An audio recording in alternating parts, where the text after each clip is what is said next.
Dominant Protector. Credit to the author. 7211220. Ang mga pangalan po na nandito ay galing sa mga name generator. Kung meron man pagkakatulad sa mga pangalan ng tao o lugar at pangyayari, ito ay tunay na hindi sinasadya. Maya-maya, nagsitayo ang lahat at lumabas ng kani-kanilang mga tolda. Iniunat ni Terence ang kanyang mga kalamnan, nakaramdam ng ginhawa. Natawa siya nang makita ang itim na ligaw na bulaklak na lumalabas na may dalawang maitim na bilog.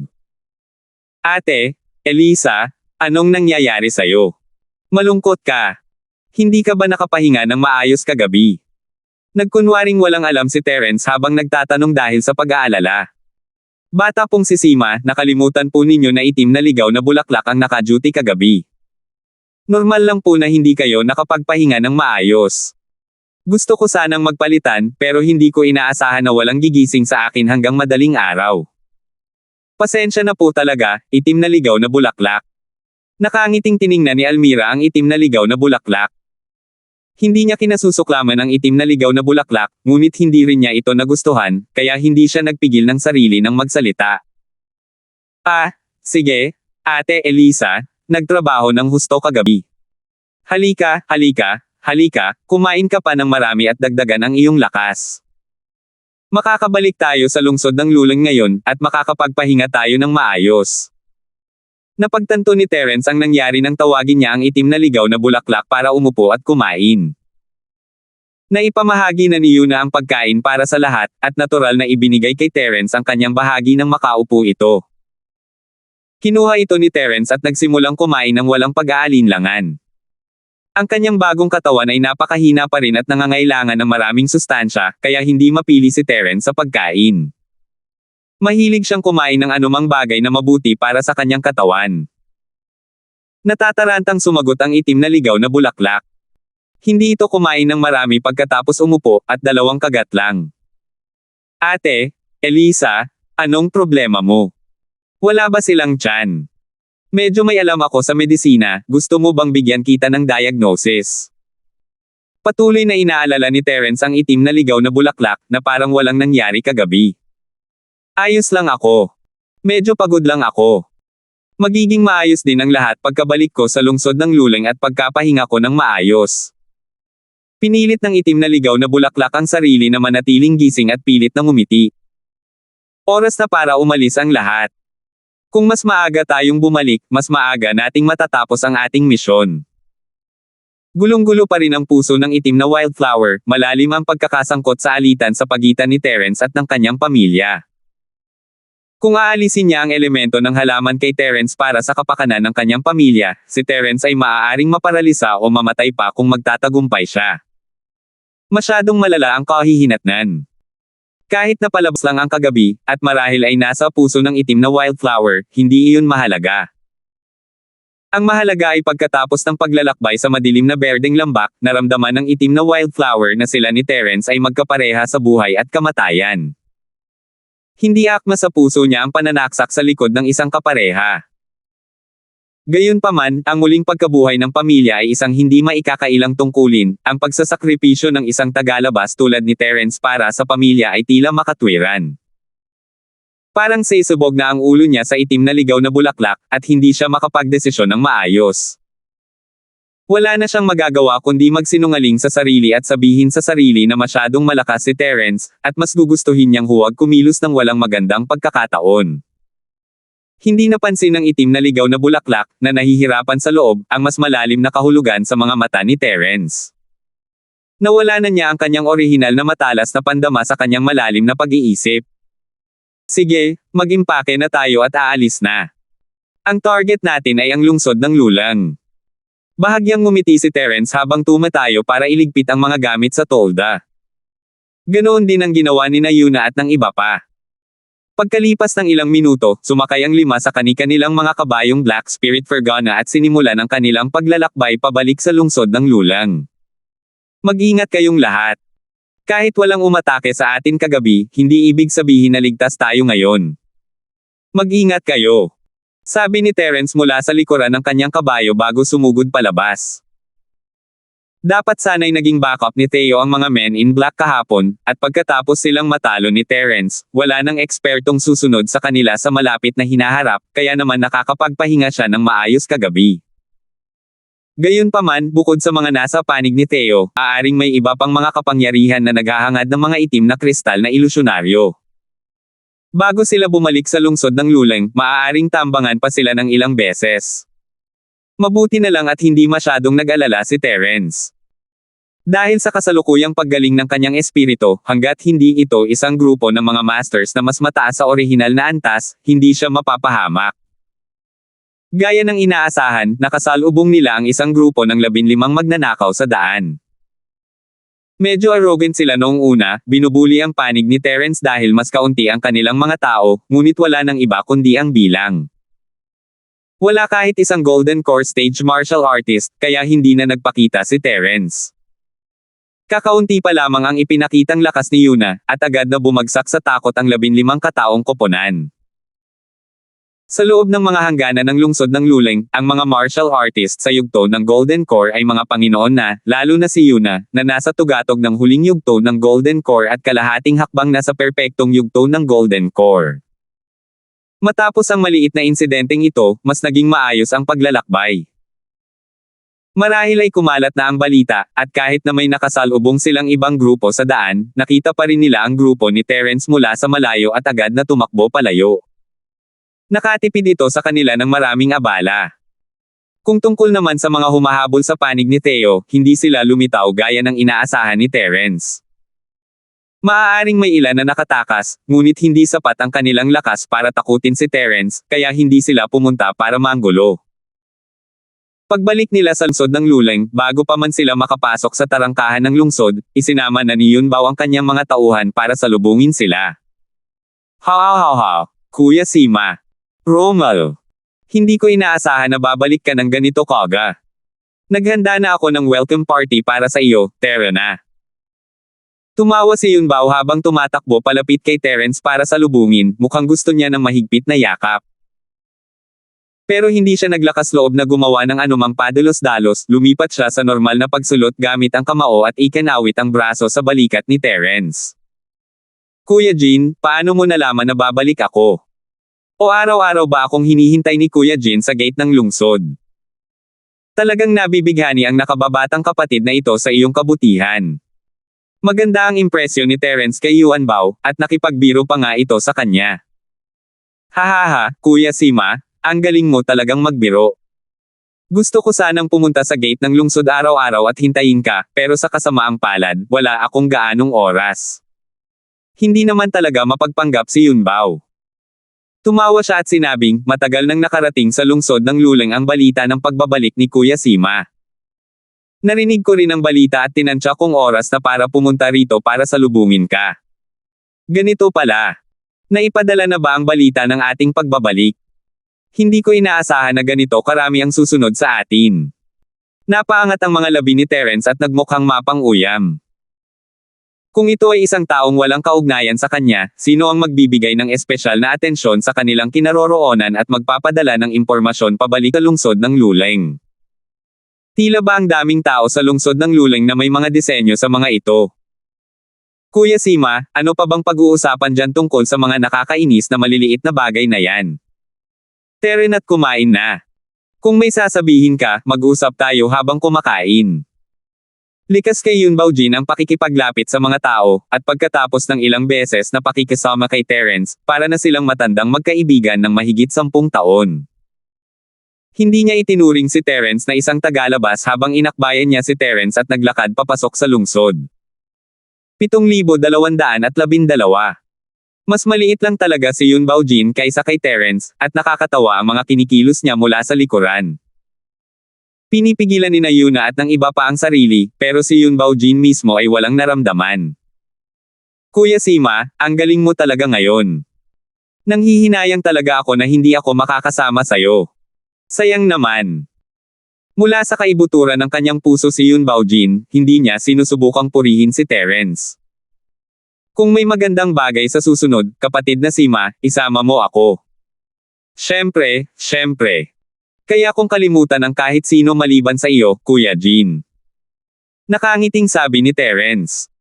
Kuya Jin, ano na ang balita tungkol sa nakababata kong kapatid? Medyo na-curious lang ako. Alam kong magugustuhan mo, at iniisip ko kung kailan mo ako tatanungin. Hindi ko inaasahan na magiging mas maaga ito kaysa sa inaasahan. Ngumiti si Yun Baojin habang inilalabas ang isang manipis na booklet para kay Terence. Narito ang mga chismis tungkol sa iyo. Kahit na hindi lahat ng chismis ay naroon, mahigit 75% ng mga iyon ay mga iyon. Nagpasalamat si Terence sa kanya at binuksan ang libro. Si Yun Baojin ay isang maingat na tao, inaayos niya ang lahat ng chismis ayon sa kronolohikal na pagkakasunod-sunod at tinatalakay ang karamihan sa mga katotohanan mula sa sandaling umalis si Terence sa lungsod ng Luling hanggang sa tangkang pagpatay pabalik. Gayunpaman, ang katotohanan ay bumubuo lamang ng 1 o 2 sampung bahagi ng mga chismis. Ang iba ay mga chismis na walang batayan lamang na gawa-gawa lamang. Nangahas silang gumawa ng ganito kalaking pahayag sa lungsod ng Luling nang walang anumang ebidensya. Kahit ano paman, sikat na tao na si Terence sa lungsod ng Luling dahil sa mga chismis na ito. Kalokohan lang yan, may maniniwala ba talaga? Ngumiti si Terence at umiling, saka iniabot ang libro kay Black Wildflower. Ate Elisa, tingnan mo, nakakatawa 'di ba? Nagbuklat din ng ilang pahina ang itim na ligaw na bulaklak, saka ngumiti at tumango. Nakakatawa talaga. Hindi ko nga alam na pinagpira-piraso pala ng nakababatang kapatid na si Sima ang daan-daang tao sa Yuzin Inn. Hinukay mo ang mga puso at baga nila at kinain ng hilaw. Nakakapagtaka talaga na hindi mo ako kinain. Tumawa ng malakas si Yun Bao. Alam niyang hindi mapagkakatiwalaan ang mga chismis, ngunit walang usok kung walang apoy. Maaaring may dahilan ito. Kung isa sa 10 chismis ay totoo, sulit ang kanyang oras para malaman ito. Gayunpaman, hindi magandang panahon ngayon, kaya nagbiro lang si Yun Bao at naglakad papunta sa piging kasama ang mga tao. Pagkatapos ng 3 beses na pag-inom ng alak, nagtanong si Yun Bao ng may casual ng ngiti, kapatid na Sima, kumusta ang ani ngayon? Sinasabi ng mga bali-balitang nakakuha ka ng isang pambihirang kamanan, at umaasa ang mga tao sa lungsod ng Luling na mahahanap mo ito. Kahit ay auction pa ito, maganda pa rin. Hehe. Kuya Jin, sabi mo chismis lang yan. Paano ka maniniwala sa chismis? Ngayon, noong pumunta kami sa madilim na berdeng malademonyo na lambak, masasabing muntik na kaming makatakas. Maswerte kaming natagpuan ang task item ng may malaking kahirapan, pero agad kaming tumalikod at tumakas pabalik. Ngumiti si Terence. Mabuti naman ang relasyon nila ni Yun Baojin, pero hindi niya kailangang sabihin ang lahat. Alam mo rin kung gaano karaming tao ang kasama natin noong pumunta tayo roon, pero ilan na ang nakabalik. Ang iba ay nabuwal na lahat sa madilim na berdeng malademonyo na lambak. At pagdating natin doon, nakipagtulungan pa tayo sa 3 maliliit na koponan, pero lahat sila ay nalipol.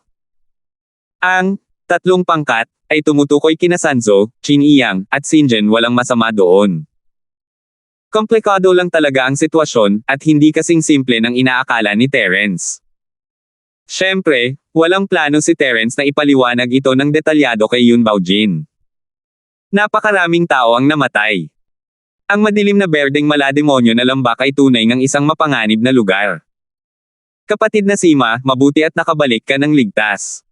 Naging seryoso ang mukha ni Yun Bao habang itinataas niya ang kanyang baso kay Terence at sa iba pa. Kaya, kapatid na Sima, natapos mo lang ang misyon at wala ka ng ibang nakuhang kayamanan. Hindi naman sa wala tayong kahit ano. Maraming halamang gamot sa madilim na berdeng malademonyo na lambak, at nakakolekta ako ng ilan na magaganda. Kung interesado si Kuya Jin, ano kaya kung bigyan kita ng ilan? Ang galing ng performance ni Terence, kakaiba siguro kung hindi siya magdadala ng kahit anong herbs palabas ng lambak. Siyempre, ngumiti si Yun Bao at nagpasalamat. Sabi niya, hindi. Bilang batang amo ng bangko ng Gintong Yuan, wala siyang pakialam sa anumang bagay na hindi isang mataas na uri ng kayamanan. Matalino siyang tao, at alam niyang ayaw ng pag-usapan ni Terence ang tungkol sa lambak. Ngumiti siya at iniba ang usapan, at pinag-usapan ang lahat. Pagkaraan ng ilang sandali, lahat ay nakakain at nakainom na ng busog. Sinamahan sila ni Yun Bao sa samahan ng mga martial arts upang isumite ang kanilang misyon. Kapatid na Sima, natapos mo na ang misyon sa pagkakataong ito at bawat isa sa inyo ay makakakuha ng ilang puntos. Ano ang susunod ninyong plano? Nagpatuloy si Yunbao sa pakikipag-usap kay Terence, gusto ng matandang lalaki na sumali ako sa Sword Spring Sect. Sapat na ang puntos ko, pero sayang at medyo kulang ang talento ko. Hindi posible para sa akin na maging isang inner sect disciple. Sa pinakamarami, magiging outer sect disciple ako. Maaaring makapasok tayo sa Sword Spring Sect. Sa oras na iyon, maaari na tayong uminom at magkwentuhan muli. Ang orihinal na plano ni Terence ay buuin muli ang kanyang katawan at lisanin ang lungsod ng Luling upang hanapin ang daan pabalik sa isla ng Tianjia, ngunit bigla niyang naalala na ang kanyang katawan ay lubhang mahina ngayon. Kahit na matagpuan niya ang daan, maaaring hindi siya makaalis. Kung ganoon, mas makabubuting maghanap muna ng lugar para mapagtimpi ang kanyang katawan. Kapag lumaki na ang kanyang bagong katawan at naibalik na ang kanyang sinaunang espiritu, hahanap siya ng paraan para makaalis sa Sub-Island. At ang pinakamagandang lugar para patatagin ang katawan ng isang tao ay natural na sa sekta. Sa ngayon, nagkataong may rekomendasyon ang lungsod ng Luling na sumali sa sekta ng Sword Spring, kaya tamang-tama ang panahon para sumali. Kasabay nito, maaari ring pumasok sina Yuna at ang iba pa sa sekta ng Sword Spring para mag-cultivate. Perpekto. Mabuti naman. Para maging kapwa-disipulo tayo ni Kuya Sima, may kasama tayo sa hinaharap. Pumalakpak si Yunbao at tumawa, ngunit medyo naguluhan siya. Pero, kapatid na Sima, gusto mo ba talagang sumali sa sekta ng Sword Spring? Oo, anong problema? Casual na tumango si Terence, hindi masyadong pinansin ang pagkalito ni Yunbao. Nako, wala lang yun. Pakiramdam ko sayang lang para sa isang henyong tulad ni Kuya Sima na sumali sa Sword Spring Sect. Tumawa si Yunbao at ikinumpas ang kanyang kamay nang walang sinabi. Iniisip niya talaga na ang Sword Spring Sect ay itinuturing na isang makapangyarihang sekta sa lungsod ng Luling at sa mga nakapalibot na lungsod. Gayunpaman, ang lugar na ito ay isang sulok ng sub-isla na may kakulangan sa mga mapagkukunan. Ang kabuuang lakas nito ay nasa ilalim din, kaya ang Sword Spring Sect ay hindi sulit na banggitin sa buong sub-isla. Sa lakas ng angkan ng Sima, ang sarili nilang mga disipulo ay magiging mas malakas kaysa sa sekta ng Sword Spring, hindi ba? Bukod pa rito, sa Hongshan Commandery, may iba pang mga sekta na ilang beses na mas malakas kaysa sa sekta ng Sword Spring. Bakit hihingi ng tulong si Sima sa iba at pupunta rito para sumali sa sekta ng Sword Spring? Siyempre, panandalian lamang ang mga kaisipang ito. Sino ang mag-aakala, baka gusto ng angkan ng Sima na ikalat ang mga bulaklak sa lahat ng dako at ikalat ang kanilang mga disipulo sa lahat ng sekta. 7,213. Maaaring isa itong malaking laro ng chess na inorganisa ng angkan ng Sima. Nagpa siya si Yunbao na magpanggap na wala siyang alam. Nagkunwari siyang hindi niya alam, pero hindi talaga alam ni Terence. Kaya may isang sekta na ilang beses na mas malakas kaysa sa Sword Spring Sect sa Hongshan Commandery. Siyempre, wala siyang pakialam kahit alam niya. Ngayon, kailangan na lang niyang makahanap ng lugar para linangin at pagigihan ang kanyang katawan. Kapag umalis na siya sa Sub-Island, ang kanyang tunay na antas ng enerhiya ay babalik kasabay ng paggaling ng kanyang primordial spirit level.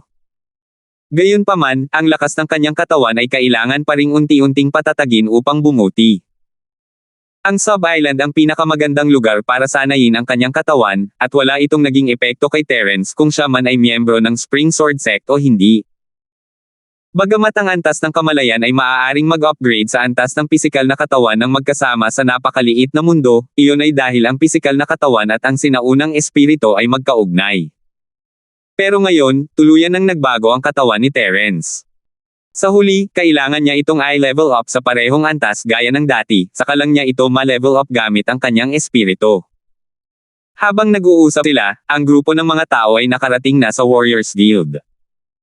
Dahil may mga itim na ligaw na bulaklak sa paligid, hindi na nila kinailangang pumila para isumite ang kanilang mga misyon. Mabilis nilang natapos ang pagsumit ng misyon at natanggap ang kanilang mga gantimpala. Tumalikod ang itim na ligaw na bulaklak at dinala ang iba sa lugar ng palitan para makipagpalitan ng mga pwesto para sa rekomendasyon. Ang itim na wildflower ay nagpalitan ng rekomendasyon ng isang inner disciple, habang si Terence at ang iba pa ay nagpalitan ng rekomendasyon ng isang outer disciple, kulang sila ng puntos. Maaaring hindi na siya makakuha ng mas maraming puntos kahit na magpatuloy pa siya sa pagmimisyon, at wala nang pakialam si Terence kung isa siyang disipulo ng inner o outer sect. May sarili siyang paraan ng pagsasanay, at hindi niya kailangang umasa ng sobra sa sekta. Ipinagpalit din ni Yunbao ang isang rekomendasyon para sa isang outer disciple. Dahil nandito na siya, kailangan niya itong palitan sa kalaunan, kaya ginawa niya ito ng magkasama ngayon. Yehey! Nagkataon lang na nagkita-kita ulit tayo ngayon. Kakatanggap lang ni na Terence at ng iba pa ng kanilang mga recommendation tag nang pumasok ang dalawang pamilyar na mukha. Ang nagsalita ay si Rufeng, Young Master Sima, gusto mo rin bang pumunta sa Sword Spring Sect? Isa lamang siyang outer sect disciple. Hindi ito tugma sa katayuan ni Young Master Sima, di ba? Kilala ko ng husto ang aking pagkakakilanlan. Hindi ko na kailangan pang ipaalala sa akin ni Young Master Niger. Bahagyang ngumiti si Terence at itinago ang rekomendasyon. Maaari kay gustong ipagpalit ni Young Master Niger ang rekomendasyon para maging isang inner disciple. Bahagyang nagbago ang ekspresyon ni Rufeng. Karaniwan lang ang kanyang kakayahan, at kahit na sapat ang kanyang puntos, imposibleng makapasok siya sa inner sect ng Sword Spring Sect. Sa halip na sayangin ang pagkakataong ito, mas makabubuti para sa kanya na maging isang outer sect disciple. Parang sampal sa mukha ni Terence ang mga sinabi niya, at nakaramdam siya ng pagkailang. Masaya na kami na maging mga disipulo ng panlabas na sekta ng Sword Spring, ngunit iba sa amin si Young Master Sima. Isa ka na ngayong lubos na maimpluwensyang tao sa lungsod ng Luleng, at ang iyong talento ay mas lalong sumusubok sa langit. Bilang isang disipulo ng panloob na sekta ng Sword Spring, natatakot ako na hindi ito patas para kay Young Master Sima, lalo na para sa isang ordinaryong disipulo ng panlabas na sekta. Ang kabilang tao ay natural na si Botong. Nang makitang hindi makapagsalita si Rufeng, tanging ngiti at tulong lamang ang nagawa niya. Noong una ay kinukutya lang ni Botong si Terence, pero hindi niya sinasadya, at may naisip si Rufeng. Naalala niya ang tanong ni Yunbao, bakit gustong pumunta ni Terence sa Sword Spring Sect. Ang Sword Spring Sect ay isa lamang medyo malakas na sekta sa nakapalibot na lugar ng lungsod ng Lulang. Sa Hongshan Commandery, hindi ito sulit banggitin, ngunit tiyak na hindi rin ito malakas. Maging dahil sa lakas ng pamilyang Sima o sa sariling talento at lakas ni Terence, tiyak na makakapunta siya sa pinakamalakas na sekta sa Hongshan Commandery, sekta ng langit ng kalooban, at maging isang disipulo ng inner sect ng walang problema. Kaya, bakit siya pumunta sa lungsod Lulang para makipagpalitan ng rekomendasyon na maging isang disipulo ng outer sect ng Sword Spring Sect? Sa sandaling ito, ang hinala ni Rufeng kay Terence ay lumaki na parang ligaw na damo sa hangin ng tagsibol, at hindi na niya ito mapigilan. Peke. Siguradong pekeng Sima clansman ang batang ito. Kung hindi sana nangyari ang isang hindi maipaliwanag na hanggal na insidente.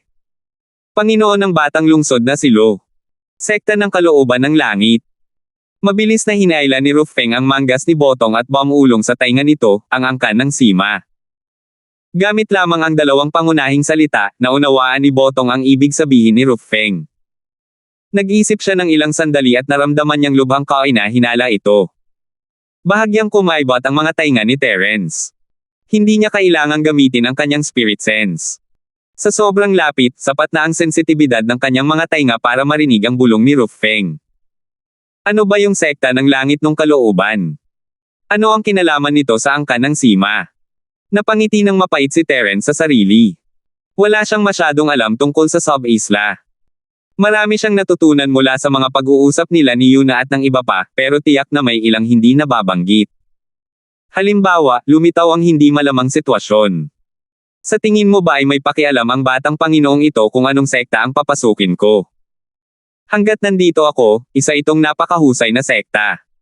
Kung ito man ay isang disipulo ng panlabas na sekta o isang disipulo ng panloob na sekta, hindi mahalaga sa akin. Agad na nagdesisyon si Terence. Mayabang niyang sabi habang hinihila sina Yuna at Almira palapit. Kinikilala ng batang Panginoong ito ang mga kasama nila, kaya sasamahan siya ng batang Panginoong ito habang lumalaki sila. Siyempre, hindi lang ang mga disipulo ng outer sect ang ating katapusan. Hindi magtatagal at magiging core disciple na ako. Hindi lang sina Botong at Rufeng ang may pangit na ekspresyon. Nabigla rin si Peter. Handa na sanang tanungin ng dalawa si Terence tungkol dito, ngunit pinigilan sila ni Terence bago pa man sila makapagsalita. Hindi nila maiwasang makaramdam ng pagkadismaya. At si Peter. Iba ang pagkaladkad ni Terence kay Yuna, pero bakit niya kinaladkad si Almira? Marami pa. Kinikilala mo silang mga katuwang, pero ako, si Peter, ay hindi. Isa lang itong pambubuli. Kung alam lang ni Terence ang iniisip ni Peter, makakaramdam siya ng pagkakamali. Hinailan niya lang palapit sa kanya ang dalawang babae, hindi niya sinasadyang puntiryahin si Peter. Isa pa, kumpara sa paghila sa isang magaspang na lalaking tulad ni Peter, ang paghila sa mga braso ng dalawang magagandang babae ay malinaw na mas kaaya-aya sa paningin. Nagtinginan sina Botong at Rufeng ng may paghihinala. Pakiramdam nila ay hindi nagsasabi ng totoo si Terence, at ginagamit nila sina Yuna at ang iba pa bilang panangga.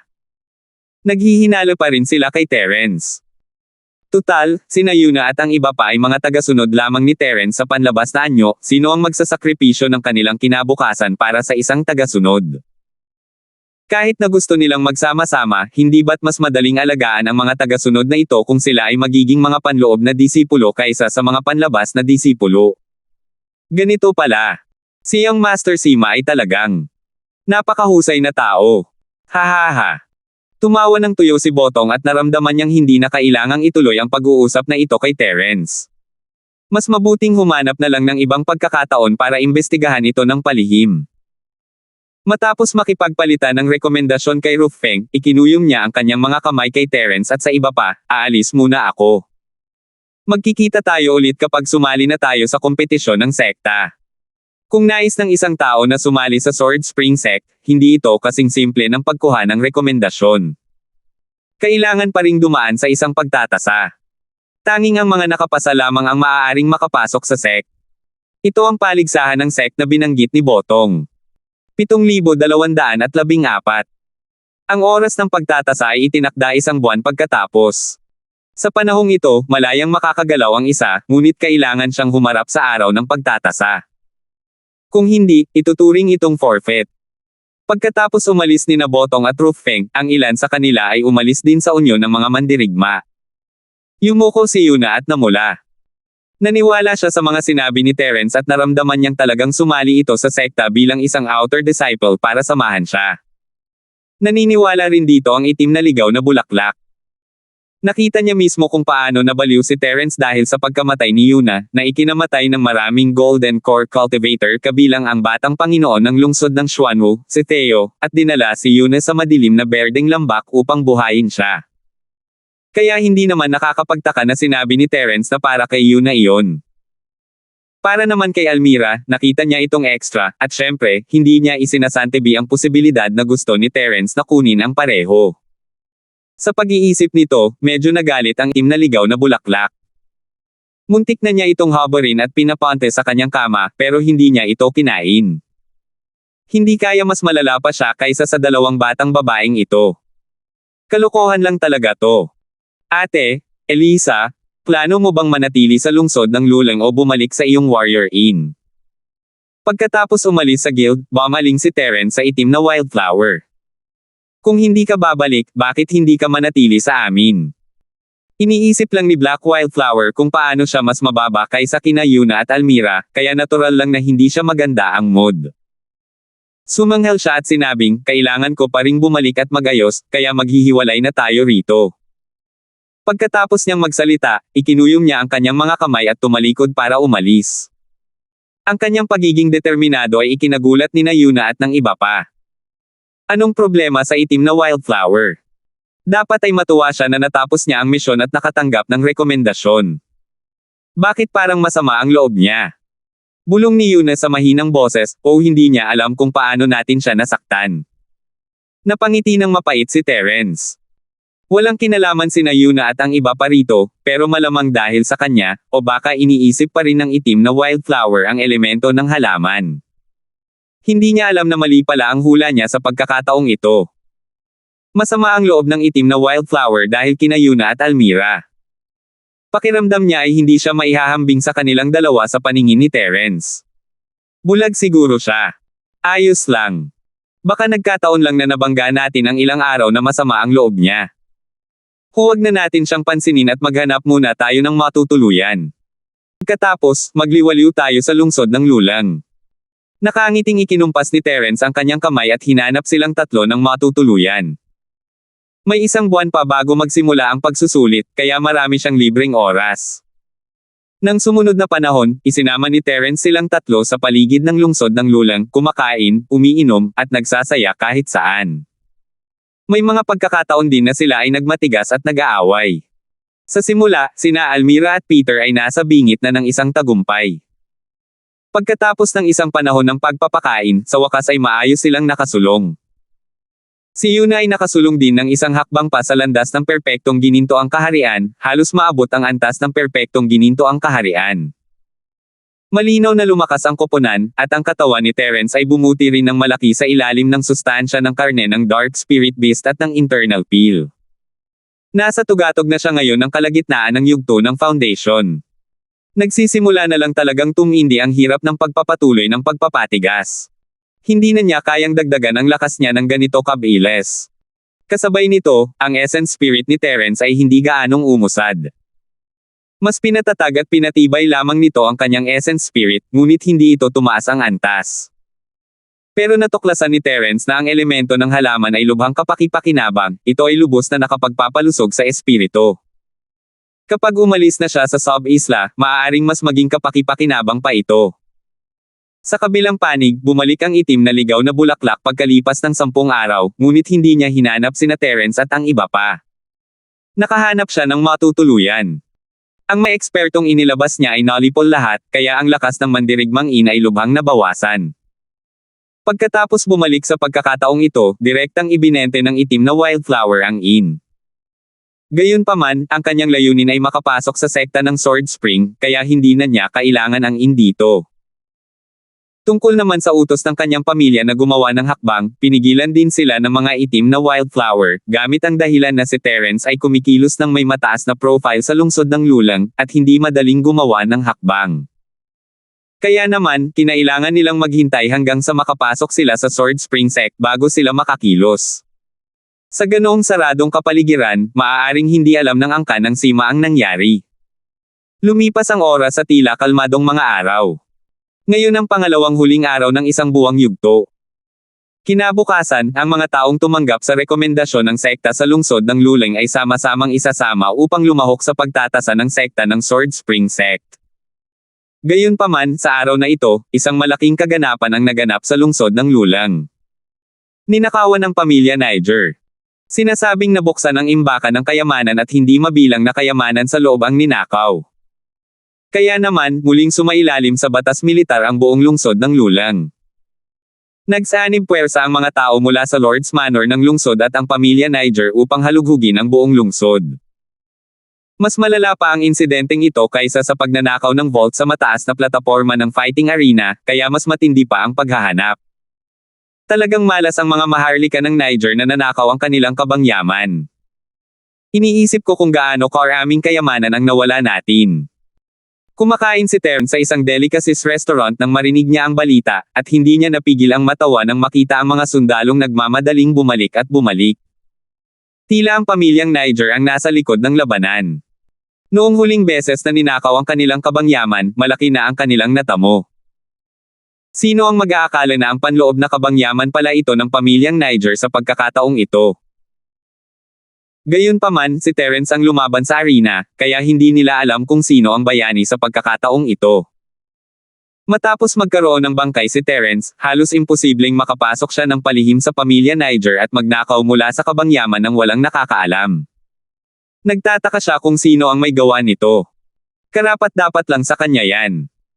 Kadalasan, napaka-arrogant ni Rufeng, pero malamang iiyak na siya ngayon, di ba? Humajijek si Almira habang isinusubo ang isang piraso ng karne. Habang kumakain, natuwa siya, masaya kung susuko siya sa rekomendasyon ng Sword Spring Sect bukas. Malayong mangyari yan. Ang pagpasok sa Sword Spring Sect ay hindi lang personal na bagay ni Rufeng. May kaugnayan din ito sa kapangyarihan ng pamilya Niger. Ano man ang mangyari, hindi nila hahayaang sumuko si Rupfeng. Umiling si Terence nang nakangiti habang tinatapik ang kanyang daliri sa mesa. Gayunpaman, dahil sa napakalaking insidenteng nangyari sa pamilya Niger, kung may pagkakataon sa panahon ng pagtatasa, dapat nating alisin si Rupfeng. Marahil ay maituturing na itong tulong sa kanya. Hindi masama, hindi rin masama. Ganito na lang ang gawin natin. Tumawa ng malakas si Almira.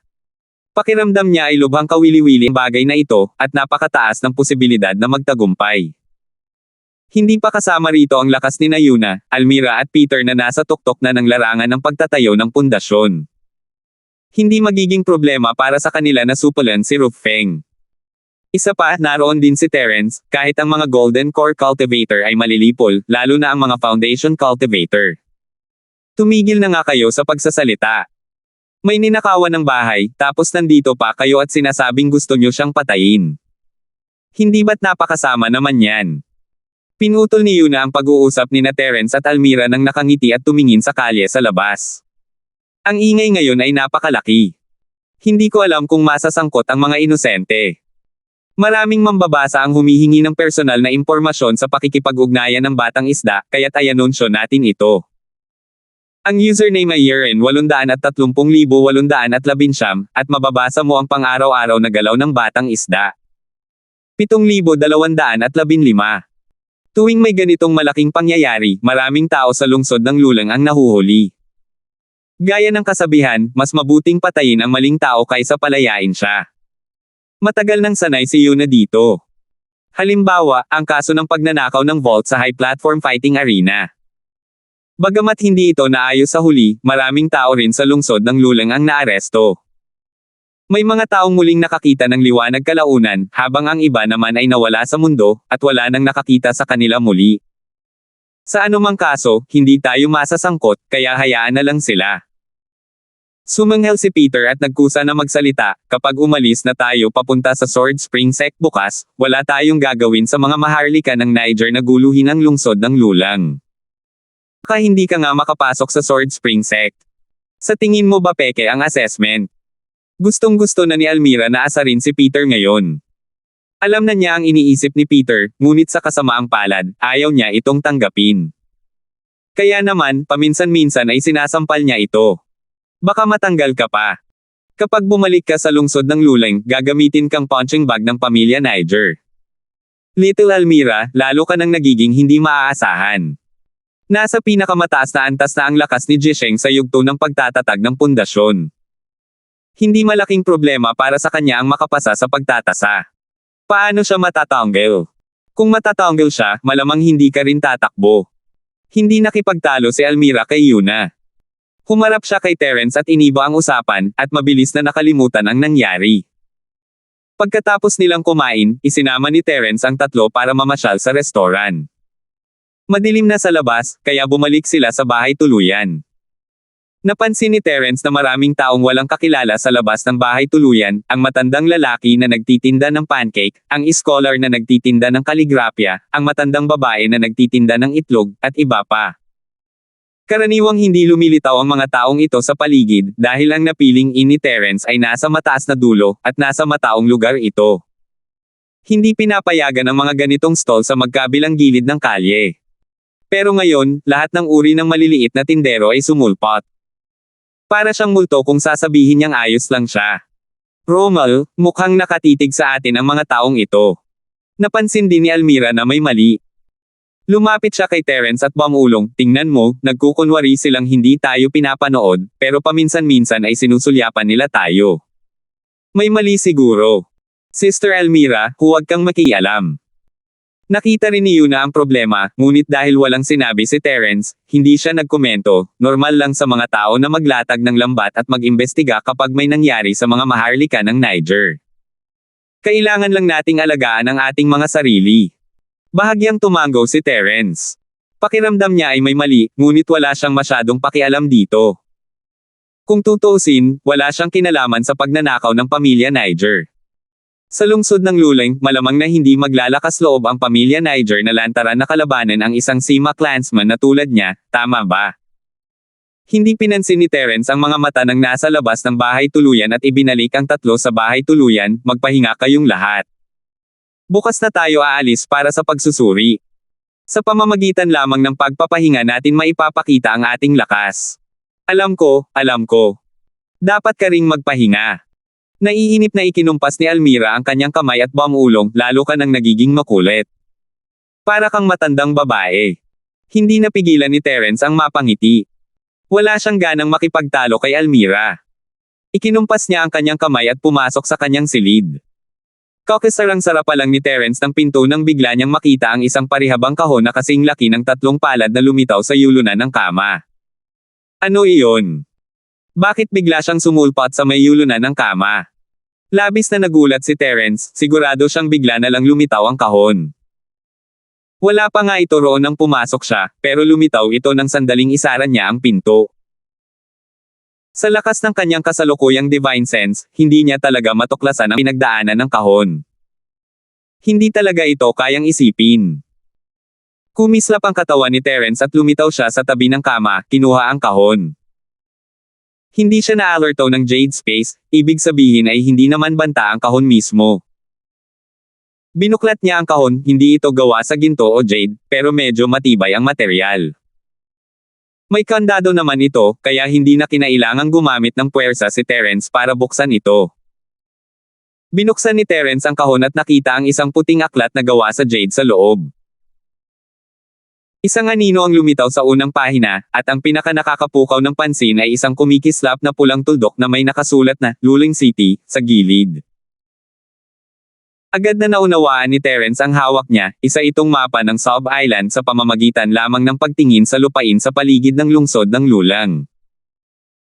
Unang pahina pa lang din iyon, at malamang ay mas marami pang pangalan habang nagpapatuloy siya. Siyempre, walang GPS positioning system ang Sub Island. Hindi pa ganoon kaunlad ang teknolohiya ng sentro rito, kaya ang puting aklat na ito tungkol sa Jade ay malinaw na isang kayamanang ginawa sa Sub Island. Pagmamapa ng heograpiya.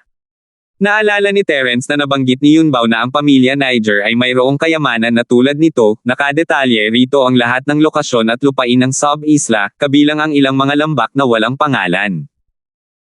Gusto niya nang gamitin ang mapang ito para mahanap ang Azure Sky Valley noon pa. Ngayong natagpuan na niya ang lambak ng bughaw na langit, hindi niya inaasahan na ang mapa ng pamilya Niger ay mahuhulog mula sa langit at lalapag sa kanyang kama. Biglang narinig nagmamadaling mga yabag mula sa pasilyo sa labas. Kahit na nabawasan na ang mga yabag na ito, dahil sa napakaraming tao, halata pa rin ito. Napataas ang kilay ni Terence nang mapagtanto niya ang ibig sabihin ng mga yabag. Sinusubukan niya siyang kutsain. Bakit biglang lumitaw sa kanyang silid ang mahalagang mapa ng heograpiya ng mga maharlika ng Niger? At kinalkula pa nga niya kung kailan ito babalik sa kanyang silid. Para hindi makapag-react si Terence. Ninakawan lang ng kayamanan ng pamilya Niger ang lungsod ng Lulang, at ang buong lungsod ay nasa mataas na alerto. Kung malaman nila na nasa kamay ni Terence ang mapa, ano ang maaari nilang gawin? Dilaw na putik na bumabagsak sa puwitan, kahit hindi tae, te pa rin. Pagkatapos, iniugnay niya ito sa maraming nakakatawang nagbabalat kayong mga nagtitinda sa labas ng bahay tuluyan. Malinaw na ang buong bagay. Walang anumang pagnanakaw ang pamilya Niger, isa itong magnanakaw na nagnanais ng isang panlilinlang.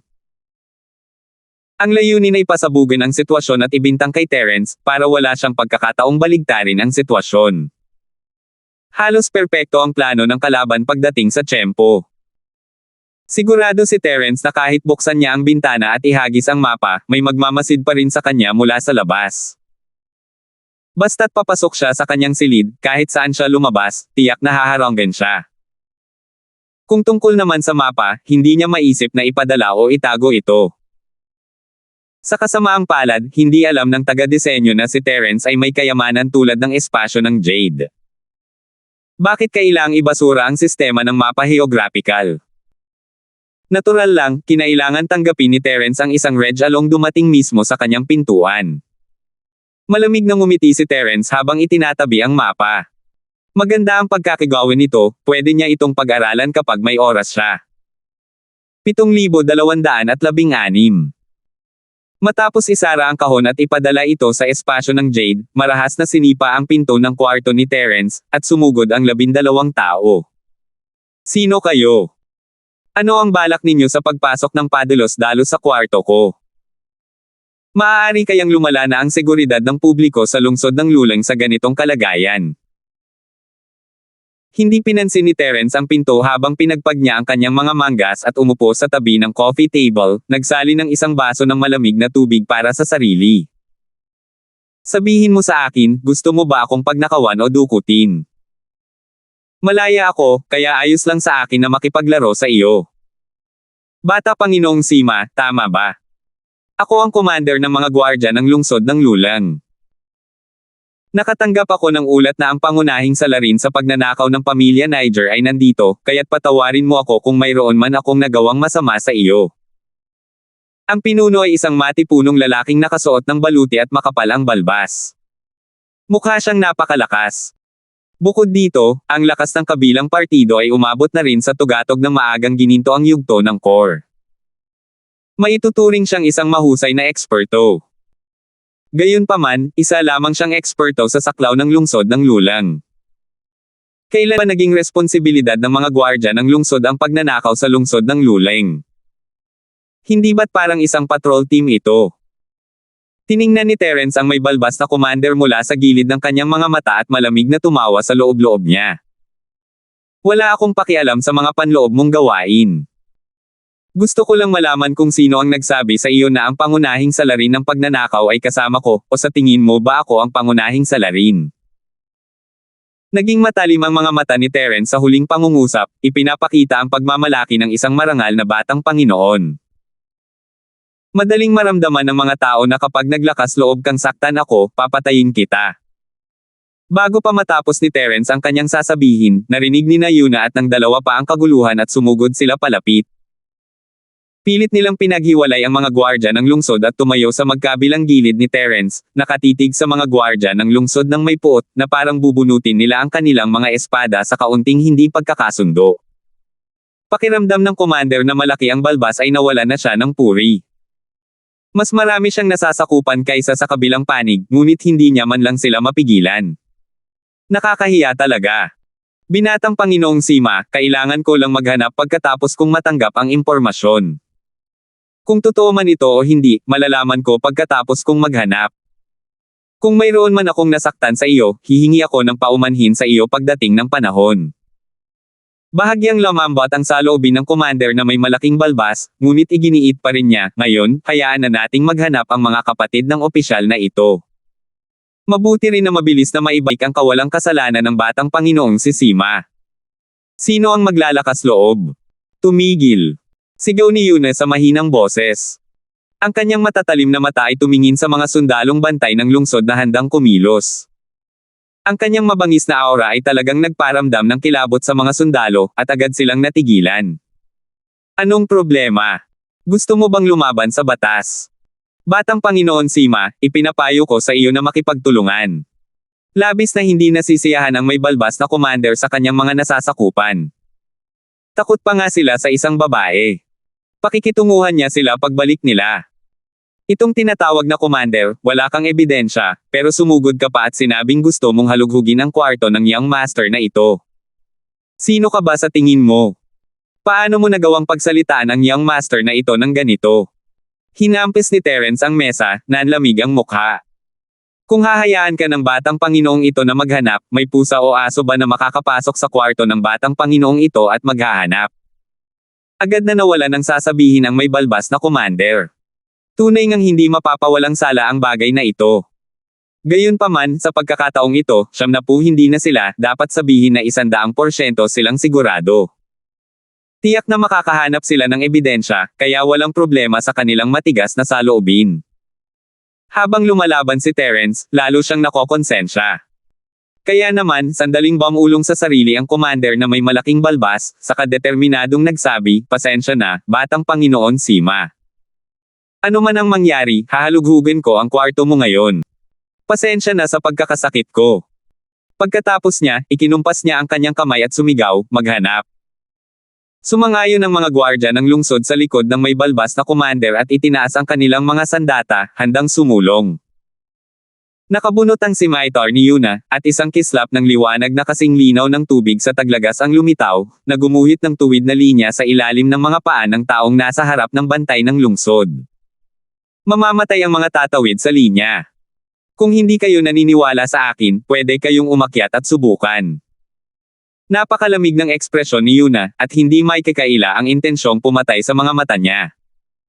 Isang grupo ng mga walang kwentang manok at aso ang nang-ahas na pilitin ng aking batang Panginoon. Namutla ang mukha ng may balbas na commander. Gaya ng kasabihan, masasabi kong mahusay ang isang eksperto o hindi kapag gumawa na sila ng hakbang. Ang lakas na ipinakita ng simpleng talam ni Yuna ay tiyak na kayang durugan. Hindi pa kasama ang mga sundalong bantay ng lungsod na nasa ilalim ng kanyang pamumuno, kahit siya, ang commander, ay hindi kayang tumanggap ng ganoon kasimpleng kutsilyo. Ito ang lungsod ng lulang. Sa tingin mo ba ay magagawa mo ang anumang gusto mo dahil lang sa sapat kang lakas? Itinaas ng commander na may malaking balbas ang kanyang kamay at pansamantalang itinigil ang kanyang men's advance. Agad na nakahinga ng maluwag ang mga sundalo. Walang sino man sa kanila ang gustong sumulong at mamatay kapag nakaharap ang isang eksperto na kapantay ni Yuna. Huwag mong isipin na magagawa mo ang anumang gusto mo sa lungsod ng lulang. Ngumisi at gumanti si Yuna, hindi man lang sumusuko. Sino ang agresibo ngayon? Huwag mong sabihin na wala tayong karapatang gumanti para ipagtanggol ang sarili. Bakit ang dami mong sinasabing kalokohan sa kanila? Kapag naglakas loob silang humakbang kahit kalahating hakbang lang ngayon, papatayin natin sila. Umatras si Almio ng kalahating hakbang at hinaila ang tali ng kanyang dekalidad na pana. Nagpakawala siya ng 3 palaso at itinutok ang mga ito sa 3 sundalong bantay ng lungsod. Nasa isang problema ang commander na may malaking balbas. Malinaw na lubos ang kanyang tiwala na kaya niyang hawakan ang kahinaan ng kabilang panig, ngunit hindi sapat ang kanyang lakas at wala siyang magagawa sa kalaban. Ano ang dapat niyang gawin? Halika rito at magpadala ng senyales. Hinaila ng may balbas na commander ang isa sa kanyang mga pinagkakatiwalaang tauhan at bamulong ng ilang utos sa kanyang tainga. Narinig ito ni Terence, naramdaman ng commander na hindi niya kayang hawakan sina Yuna at ang iba pa, kaya naghanap siya ng mga karagdagang tauhan. Mabilis na dumating ang mga karagdagang sundalo. Ilang minuto lamang ang naging alitan ng magkabilang panig bago mas maraming tao ang sumugod upang tulungan si Botong, ang batang Panginoon ng lungsod ng lulang, at si Rufeng ng mga maharlika ng Niger. Malamig na tumawa si Terence sa sarili niya, ang 2 ugok na ito ang may kagagawa ng lahat ng ito. Siyempre, halata naman ang bagay na ito. Ang tanging taong makakapagpanggap sa mga maharlika ng Niger ay isang direktang inapo tulad ni Rufeng. At ang tanging taong makakapagpakilo sa mga bantay ng lungsod ay si Botong, ang batang Panginoon ng lungsod ng lulang. Hindi ba't si Kuya Sima ito? Anong nangyayari? Nagkataon na malapit lang kami ni Rufeng at narinig namin na may nangyayari rito, kaya pumunta kami para tingnan. Hindi ko inaasahan na si Kuya Sima pala ito mismo. Tumawa si Botong na parang hindi niya alam ang nangyari. Humarap siya sa may balbas na commander at nagtanong, anong ginagawa ninyo? Bakit nila pinalilibutan si kapatid na Sima? Panginoon ng lungsod, nakatanggap kami ng tip na ang pangunahing salarin sa pagnanakaw ng pamilya Niger ay nandito. Kaya naman, dinala ko ang mga kapatid ko rito para maghanap at mangalap ng ebidensya. Hindi namin inakala na si batang Panginoong Sima pala iyon. Yumuko ang may balbas na commander at ikinuyom ang kanyang mga kamao, nagkunwaring parang kay Botong, malamang ay nararamdaman ng batang Panginoon na si Sima na nasaktan natin siya, kaya kahit ano pa ang sabihin niya, hindi niya tayo papayagang halughugin ang kanyang silid. Nasa mahirap na sitwasyon ang nasasakupan na ito. 7,217. Kalokohan. Naghahanap ng mga sospek, paano naman ito maiuugnay kay Kuya Sima? Wala ba kayong silbi? Nagalit si Botong at sinigawan ang mga gwardya ng lungsod bago lumingon kay Terence ng nakangiti. Kapatid na Sima, malamang na hindi ito pagkakaunawaan. Huwag mong ipagwalang bahala. Malamig na tumawa si Terence sa sarili habang gusto niyang makita kung paano ipagpapatuloy ni Botong ang kanyang pag-arte. Dahil hindi ito pagkakaunawaan, ayos lang na ipaliwanag ito ng malinaw. Alang-alang sa batang Panginoon ng lungsod na si Lo, hindi makikipagtalo sa kanila ang batang Panginoong ito. Hayaan silang maghiwa-hiwalay. Teka lang. Itinaas ni Rufeng ang kanyang kamay at ngumiti. Kapatid na Sima, umabot na sa puntong ito ang bagay na ito. Kung titigil tayo ngayon, nangangamba akong hindi ito makakabuti para sa reputasyon ni Kuya Sima. Bukod pa rito, ang ating mga maharlika sa Niger ang ninakawan sa pagkakataong ito. Nararapat lamang na lumabas ako at patunayan ang mga chismis. Hindi ka ba sumasang-ayon, Kuya Sima? Kapatid na Niger, kung mayroon kang gustong sabihin, pakisabi naman ang iyong saloobin. Hindi mo na kailangang magpaligoy-ligoy pa. Napaangat ang mga labi ni Terence sa isang mapang uyam ng ngiti. Kapatid na Niger, sa tingin mo ba ay hindi tayo titigil hanggat hindi natin nahahalughog ang lugar ngayon? Hindi mo pwedeng sabihin yan. Ako lang ang may pananagutan kay Kuya Sima. Kung hindi natin mapapatunayang mali ang mga chismis, hindi ba iisipin ng lahat sa lungsod ng Lulang na si Kuya Sima ang utak sa likod ng pagnanakaw ng ating angkan ng Niger? Ngumiti si Rufeng at pumalakpak ng may kumpiyansa. Kaya, kapatid na Sima, hindi mo na kailangang ipilit pa. Isa lamang itong paghahanap. Ang mga inosente ay magiging inosente, at ang mga may dungeons ay magiging madungis. Batang Panginoon ng lungsod na si Lo, hindi ba? May katuturan ang sinabi ni Niger. Bagamat sa tingin ko ay makakasakit ito kay Kuya Sima, tila kailangan itong patunayan na inosente si Kuya Sima. Tumanggaw si Botong. Dapat silang dalawa ni Rufeng ay sabay nakakanta, kaya nagsalita sila ng sabay para hindi sila matanggihan ni Terence.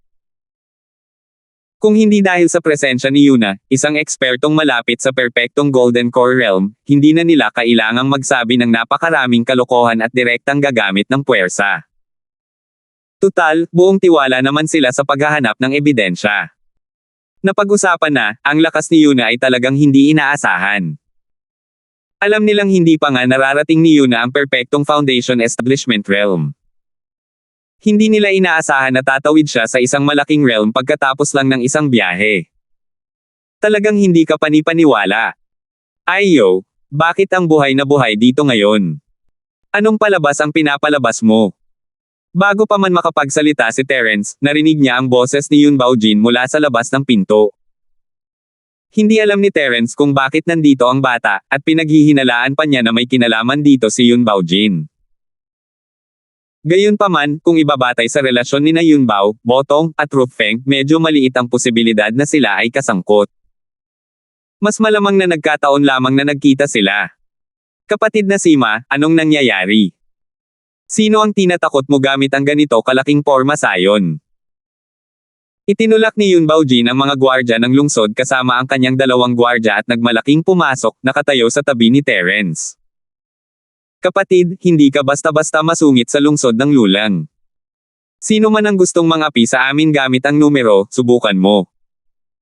Sa pagtatapos ng kanyang pangungusap, ngumisi si Yunbao at patuloy na sumulyap kina Botong at Rufeng. Sumasakit ang ulo ni Botong at Rufeng, bakit ang taba-taba nito? Pipilitin na sana niya si Terence na pumayag nang dumating ito. Sa usapin ng lakas, ang Bangko ng Gintong Yuan ay kapantay lamang ng mga maharlika ng Niger at ng mansyon ng Panginoon ng lungsod. Gayunpaman, ang Bangko ng Gintong Yuan ay mayaman. Ang pinagsamang kayamanan nilang dalawa ay hindi kasing lakas ng Bangko ng Gintong Yuan, kaya may kumpiyansa si Yunbao. Maraming mga martial artist na walang kaugnayan sa lungsod ng Lulang. Hanggat handa ang isa na gumastos ng pera at mag-post ng misyon sa Martial Arts Association, makakapagtipon sila ng maraming martial artists sa loob lamang ng ilang minuto. Kaya, kung pag-uusapan ng bilang, ang Gold Yuan Bank ay hindi natatakot sa kahit sino. Mayaman siya.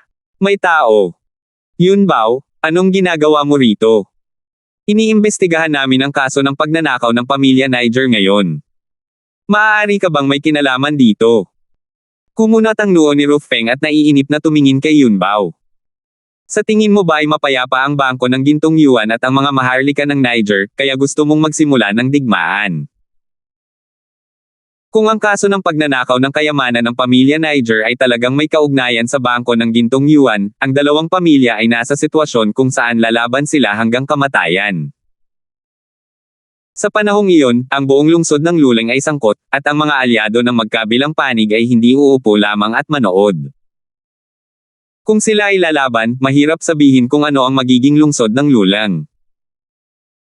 Ngayong nagpigil na ang lahat ng panig, mapapanatili na ang balanse, at ang kaso ng pagnanakaw sa treasure vault ang tiyak na magiging mitya na sisire sa balanse.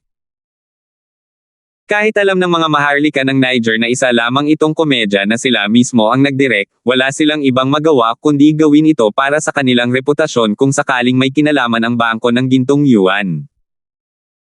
Hindi tanga si Yunbao, natural lang na naunawaan niya ang tindi ng bagay na ito.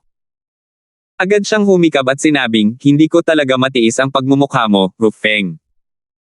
Ano ang kinalaman nito sa imbakan ng kayamanan ng pamilya mo? Isa pa, paano mo ito matatawag na imbakan ng kayamanan kung may maliit na basura sa bahay mo? Natatakot ako na hindi pa nakikita ng pamilya mo kung ano ang tunay na imbakan ng kayamanan, hindi ba? Kumaibot ang sulok ng bibig ni Rufeng, at nakaramdam siya ng matinding pagkadismaya. Gayunpaman, wala siyang paraan para pabulaanan. Kung milyonaryo ang pamilya Niger, bilyonaryo rin ang bangko ng gintong yuan. Hindi lang talaga sila magkapantay. Kaya naman, kinurot na lang ni Rufeng ang ilong niya at tinanggap ang mga sinabi ni Yun Baojin. Gayunpaman, ang target niya ngayon ay si Terence, kaya hindi niya ito maaaring bitawan. Yun Bao, wala akong oras para sayangin sa'yo ngayon. Naiulat na si Brother Sima. May kayamanan dito ang ating angka ng Niger, kaya kahit anong mangyari, kailangan natin siyang hanapin para patunayan ang kanyang kawalang kasalanan. Kung ayaw mong masangkot, mas mabuting tumabi ka. Ayaw nang magpatuloy ni Rufeng sa pagsasalita ng walang kabuluhan, kaya agad niyang hinubad ang kanyang balat kayo. Kapatid na Sima, habang nagsasalita ang batang Panginoong ito, mas mabuting makipagtulungan ka ng masunurin. Kung hindi, natatakot akong hindi ka makakalabas ng lungsod ng Lulang. Huwag mong isipin na magagawa mo ang anumang gusto mo dahil lang sa mayroon kang eksperto sa entablado ng Jiedan, ang batang Panginoong ito ay may mga eksperto. Dahil sa pinagmulan ng pamilyang Niger, hindi imposible para sa kanila na magkaroon ng isa o dalawang martial artist sa tugatog ng Golden Core Realm o kahit na ang Nascent Soul Realm bilang kanilang mga tagapaglingkod. Kaya naman nagkaroon ng kumpiyansa si Rufeng na labanan si Terence ng harapan. Rufeng, huwag kang masyadong mayabang. Sa tingin mo ba talaga ay takot ako sa iyo? Hoy! Sa sobrang init ng ulo ko, hindi ako makapaniwalang magagawa ko yan ngayon. Hindi natakot si Yun Baojin. Itinaas niya ang kanyang mga kamay at akmang lalabanan na sana si Terence nang pigilan siya ni Terence. Kuya Jin, salamat sa pagsasalita mo para sa akin, pero hindi mo kailangang sayangin ang hininga mo sa ganitong klaseng tao. Kung gusto nilang maghanap, bahala na. Wala akong pakialam. Nagkibit balikat si Terence, may makahulugang ngiti sa kanyang mga labi. Pero prangka tayo. Panginoon ng batang lungsod na si Lo, kapatid na si Niger, kung walang resulta ang paghahanap, maaari mo ba akong bigyan ng paliwanag? 7,218 Anong klaseng paliwanag ang gusto mo? Nagulat si Rufeng. Hindi niya kailanman inisip ang posibilidad na wala siyang makitang ebidensya, kaya hindi niya kailanman inisip ang pangangailangang magbigay ng paliwanag kay Terence. Nagdala ka ng mga tao para halughugin ang silid ng batang Panginoong ito at pinagdudahan ng lahat sa lungsod ng Luling ang integridad ng batang Panginoong ito. Hindi mo ba kailangan ng paliwanag? O sa tingin mo ba ay matako ako? Pinaikit ni Terence ang kanyang mga mata at tumawa ng malamig. Nakaramdam ng panlalamig sina Botong at Rufeng nang mabigla sila sa matalas na titig ni Terence. Sandali silang nag-atubili. Kung mali ang hula niya at miyembro talaga ito ng angkan ng Sima, hindi ba't tapos na ang lahat kung masyado niya itong nasaktan? Haha, syempre hindi. Paano tayo magkakaroon ng ganyang mga iniisip? Kuya Sima, nagkakamali ka. Tumangala si Botong sa langit at tumawa. Ikinuyom niya ang kanyang mga kamao at sinabing, kung mapatunayang mali ang mga chismis, maghanda tayo ng mesa sa Delicacy Pavilion at humingi ng tawad kay Kuya Sima. Paano? Woof! Isang mesa sa Delicacies Pavilion. Bakit hindi pa tayo kumain sa Delicacies Pavilion dati? Minaliit ng batang lungsod na si Lord Lu si Kuya Sima. Putol ni Yunbao at itinaas ang kanyang kamay, ikinakaway ang kanyang matambok na hintuturo sa paghamak. Dahil gusto mong humingi ng tawad, gumawa ka ng praktikal na bagay. Sa tingin ng batang Panginoon na ito, ano ang pinaka-praktikal? Siyempre, ang mga gintong sertipiko. Yunbao, bakit ang bait mo? Nakakasagabal na naman ba ang relasyon natin kay Kuya Sima? Hindi natuwa si Rufeng at hindi niya maiwasang pag-alitan si Yunbao, sa tingin mo ba ikaw lang ang may gintong sertipiko? Gusto mo bang makipagpustahan sa batang Panginoong ito? Walang problema. Napakahirap ko kaya ginto na lang ang natitira kong sertipiko. Wala na akong ibang mapagtatayaan, pero itataya ko ang kahit gaano karaming gintong sertipiko hanggat gusto ko. Dahil gusto mong magpaliwanag kay Kuya Sima, wala ring saysay kung kulang ito.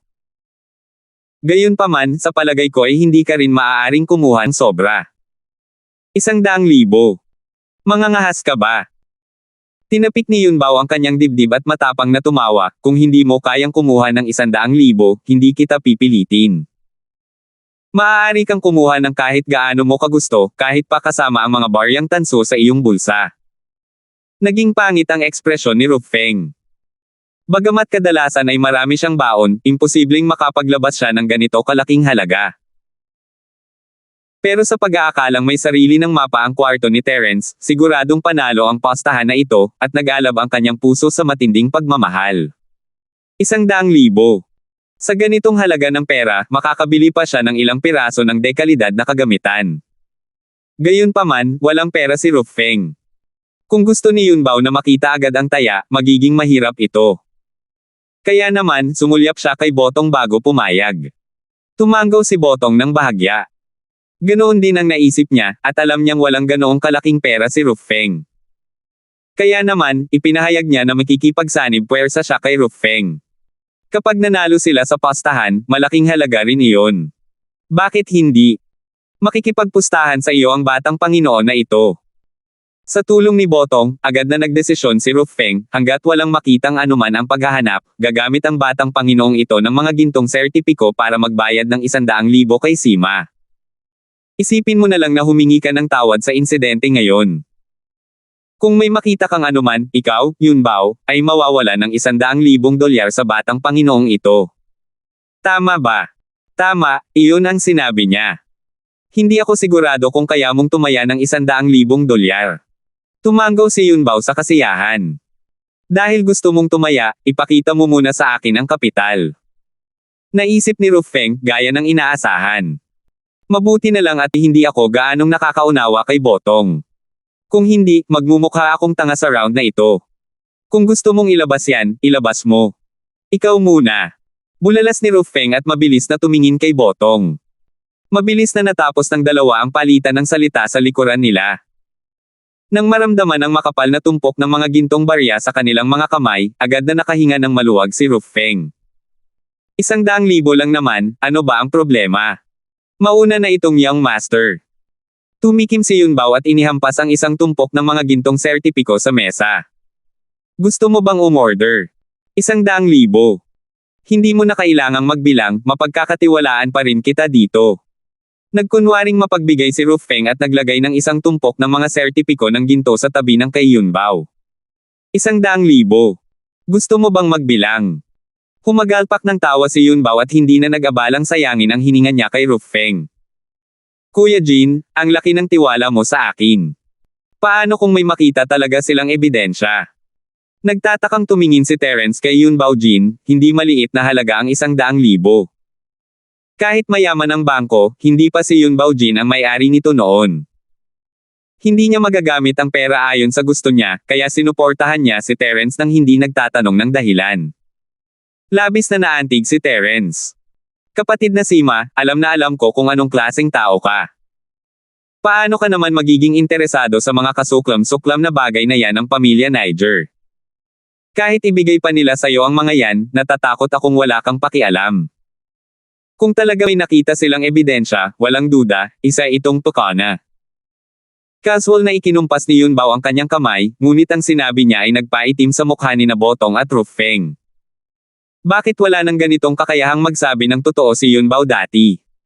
Natawa si Terence sa sarili niya, pero natatawa siya sa katotohanang mali si Yunbao Jin sa isang bagay, ang kayamanan ng pamilya Niger ang talagang nakakuha ng kanyang atensyon. Naihatid na sa kanyang pintuan ang mapa ng heograpiya, at talagang gusto niya ito. Kaya naman, itinago niya ito sa espasyo ng Jade sa lalong madaling panahon. Sa pagkakataong ito, doble ang magiging kapalit ng pagkawala ng pamilya Niger. Tapos na ba kayo? Sisimulan na natin ang paghahanap kapag natapos na tayo. Hindi makapagpigil si Ruff Feng ng tingin, kaya pinilit niya ito at iniba ang usapan, maliit lang ang lugar na ito. Mabilis natin itong mahahanap. Malalaman din natin agad ang totoo. Maghanap tayo. Ngumiti si Terence at casual na ikinumpas ang kanyang kamay. Lahat ng gamit sa kwarto ay galing sa inn, at itinago ni Terence ang kanyang mga gamit sa Jade Space. Tungkol naman sa mga karaniwang ginagamit na gamit, nakalagay ang mga ito sa mga storage bag na ginagamit sa pagtatago, kaya imposibleng makahanap sila ng kahit ano. Pagkatanggap ng utos, agad na nagtungo ang mga gwardya ng lungsod at hinalughog ang mga kabinet. Sa kasamaang palad, wala silang nakita, at agad na namutla ang mukha ni Ruff Feng. Ang mapang geographical ay kayamanan ng pamilya Niger. Kadalasan, kahit ang isang direktang inapo na tulad niya ay walang karapatang tingnan ito. Kung mawawala ito sa pagkakataong ito, siya ay magkakasala ng isang malaking krimen. Hahaha, Ruff Feng, ano pa ang masasabi mo? Ngayong napatunayan na hindi si Kuya Sima ang kriminal sa kaso ng pagnanakaw ng inyong angkan ng Niger, tatanggapin ko ng may pag-asa ang mga gintong sertipikong ito sa ngalan ni Kuya Sima. Tuwang-tuwa si Yunbao. Wala siyang pakialam sa 100,000 gintong sertipiko. Hanggat nakikita niyang nagdurusa ang kanyang kaaway, wala siyang pakialam kung kukunin niya ang kanyang 100,000 gintong sertipiko. Yunbao, bakit ka nagmamadali? Masyado pang maaga para magdesisyon. Hindi porket wala ka sa kwarto, ibig sabihin ay wala na sa iyo si Kuya Sima. Nagngingit-ngit si Ruff Feng at handang tuluyang iwaksi ang lahat ng pagkukunwaring magiliw. Pambihira ang pinagmulan ni Kuya Sima. Sigurado akong mayroon kang kayamanang iniimbak, hindi ba? Bakit hindi mo ilabas at ipakita sa amin? Makikita rin natin kung anong uri ng kayamanan ang mayroon si Kuya Sima. 7,219. Ha! Ruff Feng, huwag kang masyadong lumayo. Alam mo naman siguro kung kailan dapat tumigil. Hinayaan kitang halughugin ang kwarto ko, tapos ngayon gusto mo pang halughugin ang katawan ko. Sa tingin mo ba talaga madali akong apihin? Itinaas ni Terence ang kanyang ulo ng nakangiti, ngunit walang bahid ng ngiti sa kanyang mga mata, tanging malamig na hanggang pumatay lamang. Kapag galit ang isang ordinaryong tao, magdurugo siya ng 5 hakbang. Hindi ako ordinaryong tao, pero natatakot ako na ikaw, Ruff Feng, ay hindi makakayanan ang galit ko ng ganoon kadali. Bata Sima. Hinalughog ko na ang kwarto mo, bakit ko pa iisipin ang mga personal mong gamit? Kung mayroon mang hindi nakikita. Mas gusto pa itong makita ng batang amo. Bakit? Natatakot ka ba? Kumalma ang puso ni Ruff Feng. Base sa reaksyon ni Terence, malamang nasa storage bag niya ang mapa. Narinig lang niya ito dati, at hindi siya sigurado kung talagang may storage bag si Terence, pero sigurado na siya ngayon. Sa totoo lang, naiinggit si Ruff Feng dito. Iniisip niya kung makukuha niya ang storage bag pagkatapos patayin si Terence. Gayunpaman, dahil kasama nila si Botong, mas mahirap ipamahagi ang mga ito. Maaaring kailanganin pa nilang magbayad ng maraming benepisyo para makuha ang mga ito. Kung gugustuhin din ito ni Botong, hindi ito isang bagay na maaaring mabayaran ng may ilang benepisyo. Hindi nakalimutan ni Ruff Feng na kutsain si Terence habang umiikot ang mga iniisip niya, walang saysay ang matakot. Kailangan ng body search. Kung gusto mo talagang lumaban, huwag mong sisihin ang batang Panginoong ito sa pagiging bastos. Pagkatapos niyang sabihin iyon, inabot pa niya ang kamay at tinapik ang 2 tumpok ng mga gintong sertipiko sa mesa. Halata ang ibig sabihin, mapapasa kanya ang mga ito. Hey! Muntik ko nang makalimutan ang tungkol sa mga gintong sertipiko mo. Siyempre, kailangan mong humingi ng tawad sa akin gamit ang mga gintong sertipikong ito. Kaya, magiging akin din ang mga ito sa kalaunan. Tumawa ng walang pakialam si Terence, dahil gusto mong makita kung ano ang hawak ko, hahayaan kitang makita. Pagkatapos noon, kinuha ni Terence ang storage bag at binuksan ito, at itinapon ang lahat. Ito ay orihinal na isang storage bag na ginagamit para sa pagtatago, kaya tiyak na walang magandang laman ito. Sa mga mata ni Ruth Feng, mas lalong namutla ang mukha niya. Kumusta naman ang sistema ng mapa geographical? Saan ito napunta? Naramdaman na lang ni Ruth Feng ang pagkirot ng kanyang ulo. Kayamanan iyon ng kanyang pamilya. Kung mawala niya ito, paano siya makakabalik sa kanyang ulat? Ang mukha ni Botong ay napakapangit din. Kahit hindi siya naglabas ng anumang kayamanan, muntik na siyang mawala ng malaking halaga ng mga sertipiko ng ginto kung wala ang mapa ng heograpiya. Hindi ito ang pinakamahalagang bagay. Ang pinakamahalaga ay ang pagpapakilos niya sa mga bantay ng lungsod. Kung naayos ang bagay na ito, magiging maayos ang lahat. Ngunit kung hindi ito naayos, mas magiging seryoso ang mga kahihinatnan. Lalo na't nasaktan nila si Sima at ang angka ng Sima sa likuran niya. Kaya ba ng isang simpleng tahanan ng Panginoon ng lungsod ng Deer Ridge na makayanan ang puot ng angka ng Sima? Kapatid na Sima, ngayon lang ako nakakita ng kayamanan na tulad ng storage bag. Maaari ko bang tingnan? Nag-aalala si Botong, ngunit pinilit niyang panatilihin ang isang mahinahong ngiti sa kanyang mukha habang inaabot niya ang storage bag. Gusto raw niyang makita, pero ang totoo, gusto niyang personal na makasiguro na walang maiiwan sa loob. Lord Lu? Batang lungsod? Pwede mo naman tingnan kung gusto mo, pero wala naman itong magandang maidudulot, kaya huwag kang mag-atubiling tingnan. Walang pakialam si Terence habang itinapon niya ang storage bag. Maingat itong sinalo ni Botong, sa takot na mabasag niya ito. Saan siya kukuha ng storage bag kung gusto ni Terence na siya ang magbayad? Isa nga itong mahiwagang kayamanan. Tanging isang natatanging tao tulad ni Kuya Sima ang karapat-dapat magkaroon nito. Sinuri ni Botong ang bag at siniguradong walang laman. Kinurot niya ang ilong at bahagyang pinuri si Terence bago ibinalik ang bag. Kapatid na Sima, patawarin mo po ang kabastusan ng nakababatang kapatid na ito, ngunit nais ko po sanang tingnan kung mayroon pang anumang bagay sa katawan ni kapatid na Sima. Si Ruth Feng ay isa ng sugarol na natalo ng labis kaya't namula ang kanyang mga mata. Determinado siyang tumaya sa huling pagkakataon, at nang humiling siya ng ganoon, maging si Botong, na isang kakampi, ay bahagyang nagbago ang ekspresyon ng mukha. Lahat sila ay inapo ng isang maimpluwensyang pamilya, at ang pamilyang Sima ay mas iginagalang ng maraming beses kaysa sa maimpluwensyang pamilya ng lungsod ng Lulang, na nasa sulok ng lungsod. Isa lamang itong sampal sa mukha. Ruth Feng. Tumigil ka na sa pangangarap. Ano nga ba ang pagkakakilanlan ni Kuya Sima? Kahit nandito pa ang padre de pamilya mo, si Niger Zimo, baka hindi niya sabihin gusto niyang halughugin ang bangkay ni Kuya Sima.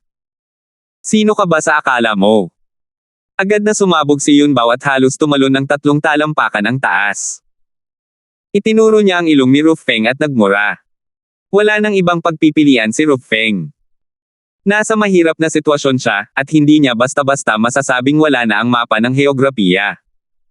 Sina Terence at Yun na lang ang posibleng maging lead. Kahit maliit ang tsansa, kinailangan pang lumaban ni Ruth Feng. Yunbao, wala kang pakialam dito. Umalis ka. Medyo nakakapangilabot ang mukha ni Ruth Feng habang nakatitig ng masama kay Yunbao. Ang usapin ngayon ay hindi mo basta-basta pakikialaman, Yunbao. Kung talagang magagalit ang batang Panginoon na ito, sa pinakamalala, lalaban tayo hanggang kamatayan. Kuya Jin, huwag kang mag-alala. Hindi magiging ganoon kadali para sa kanya na halughugin ang katawan ko. Itinaas ni Terence ang kanyang kamay ng may malamig na ngiti, pinigilan si Yunbao sa patuloy na pang-iinsulto kay Ruth Feng. Ruth Feng, alam kong hindi ka titigil hanggat hindi mo hinahalongkat ang katawan ko. Sige. Tara, maghanap tayo. Gayunpaman, kung gusto mong halongkatin ang katawan ng batang noble na ito, kailangan mong magbayad ng kapalit. Napuno ng magandang kapalaran ang isipan ni Yunbao. Hindi na hinintay pang magsalita si Rufeng, inihagis niya ang isa pang tumpok ng mga gintong sertipiko sa mesa. Tama, sa tingin mo ba ay maaaring kapkapan si Kuya Sima dahil lang sa sinabi mo? Magdadagdag pa ako ng 100,000. Postahan na walang dala si Kuya Sima. Rufeng, nang ahas ka bang gawin iyon? Gustong kagatin ni Rufeng si Yunbao hanggang mamatay. Ang mga gintong sertipiko nakakabigay lang niya kay Botong ang pinakamataas na pusta na kaya niyang tipunin. Isa pang 100,000. Saan ito nanggaling? Pero kung hindi sila tataya, tila imposibleng halughugin ang katawan ni Terence ngayon. Tutal, ang kabilang panig ay mayroon pa ring amo na tulad ni Yuna, at wala nang pag-asang ipilit ito sa kanya. Ano ang dapat ikatakot? Postahan tayo. Handa nang isugal ni Rufeng ang lahat. Dahil tiyak na nasa silid na ito ang mapa ng heograpiya, kailangan niya itong hanapin ngayon kahit anong mangyari. Magaling! Panginoon ng Lungsodlo, halika at maging saksi kasama ang batang Panginoong ito. Ngayon, maaari ka nang pumunta at halughugin ang bangkay ng batang Panginoong ito. Agad na nagdesisyon si Terence. Puno ng pangungutya ang kanyang mga mata habang ibinukan niya ang kanyang mga braso, kudyat kay Rufeng na kapkapan siya. Malakas ang kutob ni Rufeng na may mali, ngunit dahil nasa pana na ang palaso, wala na siyang ibang magawa kundi ang humakbang paarap at halughugin ang katawan ni Terence. Walang anuman. Bakit naging ganito? Namumutla ang mukha ni Rufeng, ngunit ayaw pa rin niyang aminin ang pagkatalo. At silang tatlo. Hanapin din silang tatlo. Subukan mo.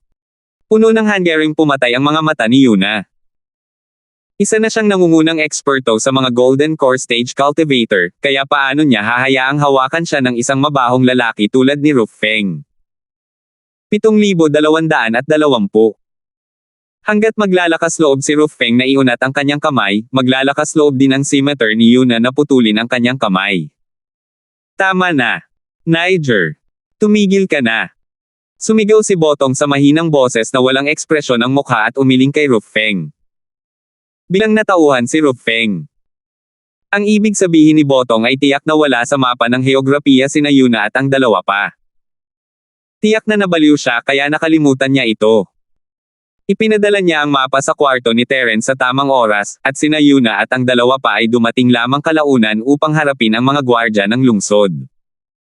Walang paraan na maitago nila ang mapa. Kung ipipilit ni Rufeng na halughugin ang mga bangkay ni Yuna at ng dalawa pa, mapapahiya lang siya sa huli. Bukod pa rito, malaki ang posibilidad na maging masungit at atakihin siya ni Yuna at ng iba pa. Walang sino man sa mga naruroon ang makakapigil kay Yuna, kaya tiyak na ayaw ni Botong na pukawin si Yuna at ilagay ang sarili sa panganib. Kung gayon, hindi na tayo maghahanap. Lumulutang ang mga paa ni Rufeng, at pakiramdam niya ay hindi niya kayang suportahan ang kanyang katawan. Kapatid na Sima, hindi pagkakaunawaan ang lahat ngayon. Patawarin mo ako kung nasaktan kita sa anumang paraan. Dahil imposible, tanging pagniwi at pag-amin ng pagkatalo ang nagawa ni Rufeng. Gulong-gulo ang isip niya, at hindi niya talaga alam ang gagawin. Ha. Rufeng, anong sabi ng batang Panginoon na ito? Walang kasalanan si Brother Sima. Hindi ka lang naniniwala. Natulala ka na ngayon, di ba? Ha. Tumawa si Yunbao at hinampas ang mesa, kung pumayag ka sa isang postahan, dapat mong tanggapin ang iyong pagkatalo. Alisin ang natitirang 100,000. Kasabay nito, itinago na ni Yunbao Jin ang kanyang 200,000 dolyar capital at inilagay ang 100,000 gold note na naiwan ni Rufeng sa coffee table kay Terence. Kapatid na Sima, ito ang paliwanag sa iyo ni Rufeng. Kunin mo na, at akin na ang natitira. Kung gayon, hindi magiging magalang ang batang Panginoon na ito. Kumunat ang mga labi ni Terence, at hindi niya ito tinanggihan. Ngumiti siya ng alanganin habang tinatapik ang gintong tiket sa kanyang palad. Talagang anak ng mayaman si Young Master Niger. Sa tulong ninyo, sa wakas ay makakakolekta na ng magagandang bagay ang batang master na ito. Kumaibot ang sulok ng bibig ni Rufeng. Tumalikod siya at akmang lalabas na ng kwarto, ngunit hinayla siya pabalik ni Yunbao. Rufeng, bakit ka umalis? Bumalik ka. Gusto mo bang umalis nang hindi man lang naaayos ang postahan? Gusto mo bang talikuran ang utang mo sa harap ng napakaraming tao? Bilasan mo at tuparin mo ang postahan. Pera, nako. Wala man lang dalang gold voucher si Ruf Feng, kaya gagamit ba siya ng mga silver, copper, o kahit iron voucher para ipahiya ang sarili niya? Inggit na ginto, ang batang Panginoon na ito ay hindi kailanman tumanggi sa utang. Uutang muna ako sa iyo, at ipapadala ko ito sa iyo mamaya. Namula ang mukha ni Ruf Feng, labis na napahiya. Kung sakaling kumalat ang balita tungkol dito, siya kaya, si Ruf Feng, ay may karapatan pa ring manatili sa lungsod ng Luleng. Mabuti na lang at aalis na sila papunta sa Sword Spring Sect bukas. Pagbalik nila, dapat ay naayos na ang bagay na ito, di ba? Nang makita ni Yunbao si Ruf Feng na mabilis na naglalakad palabas nang hindi man lang lumingon, sumulong lang siya at hinaya ang balikat ni Ruf Feng. Yunbao, anong ginagawa mo? Hindi napigilan ni Ruf Feng ang lumingon at mukhang medyo galit dahil sa kahihiyan. Sabi ko ipapadala ko sa iyo mamaya, ano pa ba ang gusto mo? Ruf Feng, anong sinisigaw mo dyan? Sa tingin mo ba ay maganda na may utang ka, di ba? Bastos na tugon ni Yunbao, saka ngumiti ng mapait. Sabi mo ipapadala mo ito sa batang Panginoon mamaya. Ngayong nakabalik ka na, bilasan mo at parangalan mo ito. Muntik nang himatayan si Ruf Feng sa galit. Maituturing na ba itong pagtalikod? Putang ina. Parang tumalikod na talaga siya. Yunbao, huwag kang maging masyadong walang katwiran. Sabi ni Niger hindi niya babawiin ang kanyang salita, kaya hindi niya gagawin iyon. Hindi ka ba naniniwala sa akin? Hindi na nakatiis si Botong, kaya siya ang naging tagapamayapa. Tutal, kami ni Kuya Sima ang mga saksi sa postahan mo. Sige. Kasama mo ako, batang gobernador ng lungsod na si Lu, na nangangako sa akin, ako, si Yunbao, ay maniniwala sa iyo. Kung hindi ibabalik ni Ruf Feng ang pera, hahanapin kita, ang tagapanagot. Binitiwan ni Yunbao ang balikat ni Ruf Feng, ngunit halos mabaliw si Botong dahil sa mga sinabi niya. Sinabi ko lang na isa akong saksi. Paano ako naging guarantor? Kung hindi ibabalik ni Ruf Feng ang pera, ano ang saysay ng paghahanap mo sa akin? Inaasahan mo ba na babayaran siya ng batang Panginoon ng lungsod na ito? Natawa si Terence sa sarili, iniisip na dumating si Yunbao Jin sa tamang panahon. Wala nang ibang tao ang maaaring maging ganito kagaling mang-istorbo. Gustong gamitin ni Ruf Feng at Botong, ang dalawang ugok na ito, ang mapa ng geografiya para i-frame siya. Ngunit hindi nila inaasahan na hindi lamang nila mawawala ang mapa ng geografiya, kundi kailangan pa nilang magbayad ng malaking halaga. Ito ay isang tipikal na kaso ng pagkawala ng asawa at mga sundalo. Dahil si Yunbao Jin ang nangunguna, masaya si Terence na pinanood ang palabas mula sa gilid at hinayaan silang magsaya. Sa wakas ay nakatakas sina Botong at Ruf Feng, at napilitan silang humingi ng paumanhin kay Terence ng paulit-ulit ni Yunbao Jin. Ha, ang saya-saya ko ngayon. Kuya Sima, dapat talaga magpasalamat sa iyo ang nakababatang kapatid na ito. Kung hindi dahil sa'yo, hindi sana ako nagkaroon ng pagkakataong ipahiya ang batang yan, si Ruf Feng, ng buong puso. Matapos umalis sina Yunbao at ang iba pa, sa wakas ay hindi na niya napigilan ang saya sa kanyang puso at tumawa ng malakas. Bago dumating si Terence, nahirapan si Yunbao Jin na samantalahin sina Ruf Feng at Botong sa lungsod ng Lulang. Nagdusa siya ng husto, kaya naman labis siyang ipinagmamalaki ngayon. Tara na. Ngayon, ang nakababatang kapatid na ito ang magpapagamot, kaya kapatid na Sima, dapat kayong lahat ay sumama. Pupunta tayo sa Nightless Pavilion at iinom hanggang sa malasing tayo. Maganda ang mood ni Yunbao Jin ngayon, at gusto niyang hilahin sina Terence at ang iba pa para kumain. Sa mundo ng mga mahilig sa pagkain, kapag masaya ka, dapat kang kumain ng masarap na pagkain para ipagdiwang. Kapag hindi ka masaya, dapat kang kumain ng masarap na pagkain para makahanap ng ginhawa. Kapag hindi ka masaya o malungkot, dapat kang kumain ng masarap na pagkain. Kung hindi, hindi ba't masyadong nakakabagot? Kuya Jin, kalimutan na natin ang tungkol sa araw na ito. Kagagaling lang namin sa Delicacies Pavilion pagkatapos kumain. Isa pa, aalis na kami para sa pagpili ng mga pagkain bukas. Mas mabuti nang magpahinga ng maayos at magtipid ng lakas. Ayaw lumabas ni Terence, kaya magalang siyang tumanggi. Totoo iyan. Kung gayon, kalimutan na natin iyon ngayon. Babalik ako at mag-iimpake. Kung mapapasok nating lahat ang Sword Spring Sect, magkakaroon tayo ng maraming pagkakataon sa hinaharap. Hindi pinilit ni Yun Baojin si Terence. Binati niya si Terence nang may ngiti at umalis. Pagkatapos umalis ng lahat, isinara ni Yuna ang pinto at bumalik sa tabi ni Terence. Romal, anong nangyari ngayong gabi? Anong problema kina Botong at Rufeng? Kailangan mo pa bang pahirapan ang mga bagay-bagay para sa amin? Noong nakaraang buwan, sina Botong at Rufeng ay paminsan-minsang kumakain, umiinom, at nagsasaya kasama ang grupo ni Terence. Sa unang tingin, maayos naman ang kanilang relasyon, kaya bakit bigla silang nag-away? Wala naman talagang saysay. Lalo na't wala silang nakitang kahit ano sa huli na mas lalong nakapagtataka. Kung ganoon sila ka-agresibo, dapat ay 100% silang may kumpiyansa. Salamat po at sinamahan ninyo ako. Ingat lagi mga master.